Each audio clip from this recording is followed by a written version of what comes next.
ဟိုအခုဒီမှာကျွန်တော် pure sign weight 6 watt ကပ်ပေါ့နော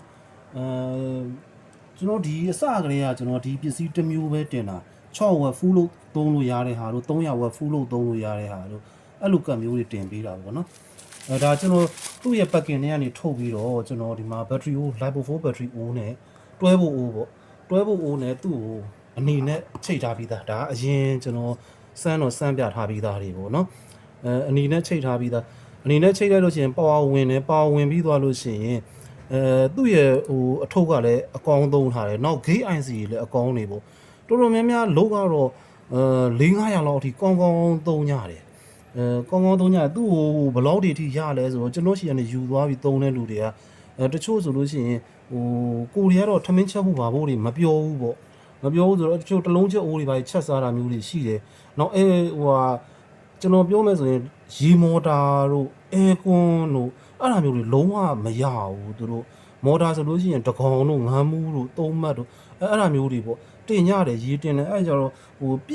ြက်တာမပြက်တာတဲ့သူကဟို low test ကိုသိကျင်ကြတာတကယ်နဲ့သူ့ရဲ့အသားနာအရာကအကုန်သုံးလို့ရတယ်တချို့လဲဟိုကိုဟာသာပေးလိုက်တာ custom ဟိုဟာပစ္စည်းသုံးတဲ့လူကတော့သိတဲ့အတိုင်းပဲသူတို့ကဘယ်လိုလဲဆိုတော့သုံးမှာပဲအဲ့လိုဖြစ်နေတာပေါ့အဲ့ဒါရေနောက်တစ်ခုကျွန်တော်ဟိုယူမဲ့ဟိုဆင်မဲ့ဆရာတွေအတွက်ပြောချင်တာကြတော့ဒီကကကျွန်တော်တို့စယူကြတဲ့ကသူကဒီကနေတွဲဖို့သွင်းတယ်တွဲဖို့ဟိုဟာ power online ပြီဒီမှာကျွန်တော် power online ပြီဆိုလို့ရှိရင်ဒီ fan slot ကလေးတွေဒီမှာသူကရေးပေးထားတယ် fan slot ကလေးတွေပေါ့အဲ့ဒီ fan slot ကလေးတွေကသူက24ထွက်တာ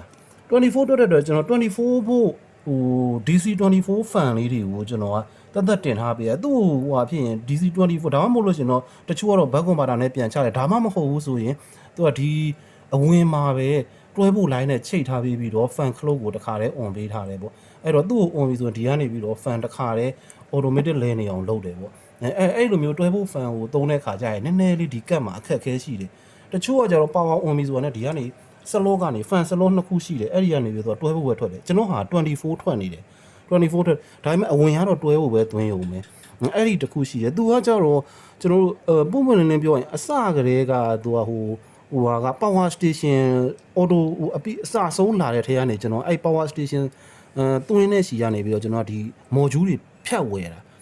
ယ်တော့ဈေးကွက်မှာရောင်းတဲ့ဟာနဲ့တော့မတူဘူးပေါ့အဲ့လိုဖြစ်သွားတာပေါ့နော်ဒါပေမဲ့ load ကြတော့ဟိုအများကြီးအသုံးခံတယ်သူတို့အခေါ်ရသူက mother board လို့ခေါ်တာပေါ့ဘာလို့လဲဆိုတော့ကျွန်တော်ဒီမှာရှိတဲ့ကတ်ကနေပြီးဒီအထွက်ကနေပြီးတော့သူတို့ဒိုင်ခွက် power station သူတို့PC ဆင်ပြီးသားဒိုင်ခွက်အတွက်သူကဟို digital quest တွေပါအတွက်အကောင့်ဟိုတခါတည်းဒီမှာ setting ပါပြီးသားပေါ့လောက်ထားပြီးသားဆိုဒီမှာတော့ကျွန်တော် module တက်ကိုပဲမှာတင်လိုက်တာအဲ့လိုဖြစ်သွားတာပေါ့အဲ့ဒီတော့ဒီဟာလေးတစ်ခုရှိမယ်နောက်ထပ်ကသူကဒီ power switch ပေါ့power switch အတွက်ကတော့ဟို jet pin လေးနဲ့ခက်လို့ကလေးနောက်တစ်ခုအထွက်ကတော့ဒီမှာ AC socket နှစ်ပေါက်ရှိတယ် AC socket တော့ကကျွန်တော်ဒီကြိုးလေးတစ်ခါတည်းထည့်ပြီးတယ်အဲ့ဒါလေးတစ်ခါတည်းဒီ socket မှာထိုးပြီးတော့AC ကျွန်တော်တို့ဒီဘက်က plug ခေါင်းနဲ့ချိန်ပြီးတော့သုံးရုံပဲပေါ့နော်ကဲအဲ့ဒါဆိုပြီးပြီဆိုတော့အခုနဖြစ်တတ်တဲ့ဟာလေးရဒါပဲပြောပြတယ်နောက် load ကကြတော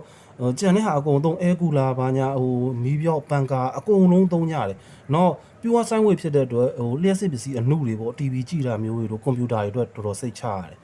အဲ့လိုမျိုးပေါ့ကောင်းတဲ့ဟာတွေပေါ့ဒါပေမဲ့ကျွန်တော် recommend မပေးတဲ့ဟာတွေရှိတယ်အဲ့ဒါမျိုးတွေကြတော့တကယ်ကိုဟိုဟာပေါ့ပြောရရင်ဟို motor လိုဟာမျိုးပေါ့အပြင်းသုံးတဲ့ဟာမျိုးတွေနောက် hair dryer လိုဟာမျိုးတွေတချို့ဆိုလို့ရှိရင်ဒီကောင်းကို400 watt 500 watt လောက်သုံးတဲ့ projector တွေသုံးနေဗျာနောက် ultrasonic cleaner လိုဟာမျိုးတွေပါတယ်300 watt လောက်ဆွဲတဲ့ဟာမျိုးတွေအသုံးခံတယ်နောက် 3D printer 350 watt အသေးလေးတွေပေါ့အသေးလေးတွေအတွက်ဆိုတော်တော်လေးအဆင်ပြေမယ်အဲ့ဒီကောင်ကလေဒီကောင်နဲ့ဆိုလို့ရှိရင်လုံးဝမပြတ်တော့ဘူးဟုတ်ပြီကဲကျွန်တော်တို့အဲ့ဆိုဟိုဟာလုံးအတွက်ကတော့စိတ်ချလို့ပြောတာဘာလို့အစကလေးကလည်းဒီကောင်အဲ့ဒါမရှိအသုံးလဲခံတယ်ဟိုလျှက်စစ်စင်သမားဆရာတော်တော်များများလဲဒီကက်ကိုယူသုံးပြီးရင်ဒီကက်ကဟိုဒီကက်စီကနေပြီးတော့ကျွန်တော်တို့ဟိုမနိုင်ဘူးလို့ပြက်ကြအဲ့လိုမျိုးတွေမရှိဘူးသူတော်တန်ယုံလုတ်ကိုပေါ့နော်သူ600 watt full လို့ပြောထားတယ်အဲ့ဂျားတွေကလုတ်ကိုကျွန်တော်တို့ဟို inverter တွေနဲ့ပြောမယ်ဆိုလို့ရှိရင် inverter ဆိုလို့ရှိရင်ဒါဟို1200ပြီလို့ပြောလို့ရှိရင်1600ပြီ1200ပြီ1600ဆိုလို့ရှိရင်900 600လောက်သုံးလို့ရတဲ့ဟာမျိုးတွေပေါ့သူဆိုလို့ရှိရင်အဲ့လိုပြောမယ်ဆိုရင်1200ပြီလို့ပြောရမှာပေါ့နော်600 full လို့သုံးလို့ရတယ်ပေါ့ဟုတ်လာ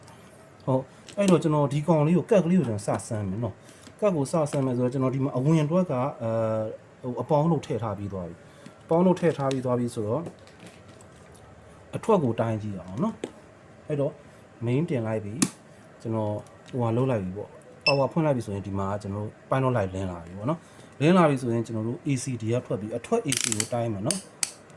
အထွက် AC ကိုတိုင်းမယ်ဆိုတော့ကျွန်တော် AC မှာထားတယ် AC မှာထားပြီးရင်အထွက် line ကိုထောက်ကြည့်228ပေါ့နော်ဟုတ် okay အဲ့ဒါဆိုကျွန်တော် frequency ကိုတိုင်းအောင် frequency မှာထား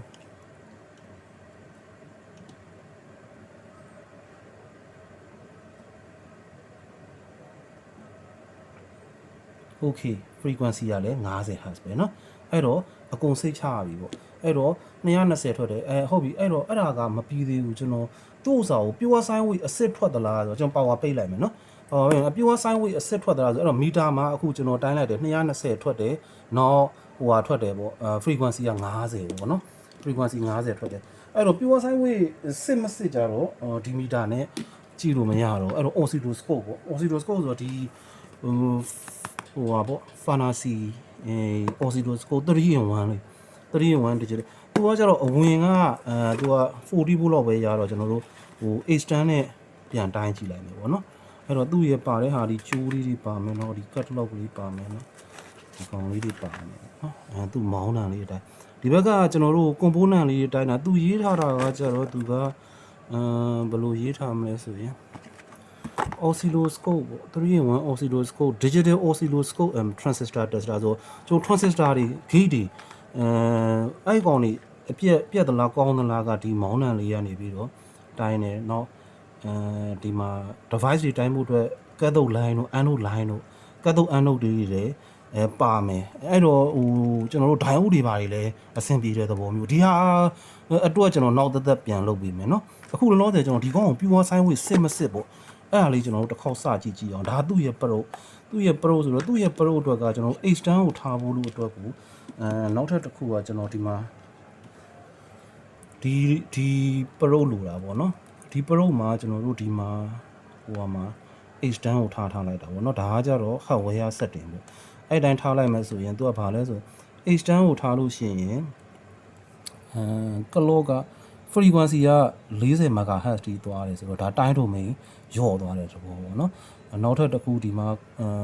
filter တန်ဖိုးပြောင်းသွားမယ်နောက် resistance တန်ဖိုးပြောင်းသွားမယ်เนาะH10 နဲ့ H1 ရေကွာတဲ့ပုံစံလေးပေါ့ okay နောက်ဒီကောင်လေးက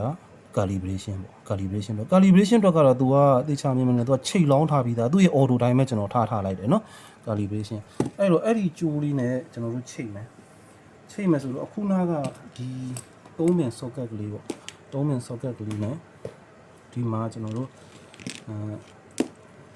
အဝင်ထွက်ကလေးတွေတိုင်းလိုက်မယ်နော်အခုကကျွန်တော်ဒီကောင်ပိတ်ထားပြီးတော့ဆိုတော့ socket တက်ပြီးတော့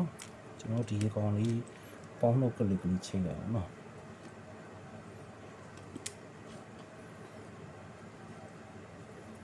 အဲ့တော့ဒါကျွန်တော်နောက်ကြရင် modify sine wave ကတ်ကိုတင်ထားတာရှိတယ် modify sine wave 6 full လို့သုံးလို့ရတဲ့ကတ်မျိုးလေးပါကျွန်တော်သူ့ရဲ့အထွက်ကိုကျွန်တော်ဟိုဟာလောက်ပြမယ်ဒီဟိုဟာနဲ့ oscilloscope နဲ့ဖမ်းကြည့်ပြမယ်ပေါ့နော်ဒီအဲ့တော့ရပြီဒီတော့နှစ်ခုရပြီဆိုတော့ကျွန်တော်တို့ဒီကောင်အထွက်ကိုသူ့ရဲ့ pro ကပါတဲ့ clip တိုင်းပဲကျွန်တော်လိုက်ချိန်လိုက်ပြီပေါ့နော်ဒါမြင်ရမယ်နော်အခု okay ဒါ inner line ကလေးရ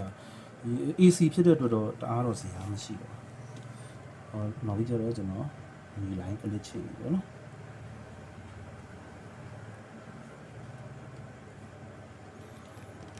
ဟုတ်ပြီအဲ့ဒါပြီးရင်ကျွန်တော်သူ့ရဲ့ pro ကိုဒီမှာကျွန်တော်တို့ဟိုဟာရှိမယ်ဝင်တော့ဒါ signal generator ဒီကောင်က oscilloscope line မှာကျွန်တော်ထိုးလိုက်ပြီပေါ့နော်ကဲ okay oscilloscope line မှာထိုးအဲ့ဒါဆိုကျွန်တော် power ဖွင့်ဖို့လိုပဲကြံတော့တယ် power ဖွင့်လိုက်ရင်အဲ့တော့ဒီကောင်ကို on လိုက်ပြီပေါ့ on လိုက်ပြီးတော့ကျွန်တော်ဒါကတော့ပစ္စည်းရွေးလို့ရတဲ့ဟာတွေနော်ပစ္စည်းရွေးလို့ရတဲ့ဟာတွေနော်အဲ့တော့အဲ့ဒီကနေပြီးတော့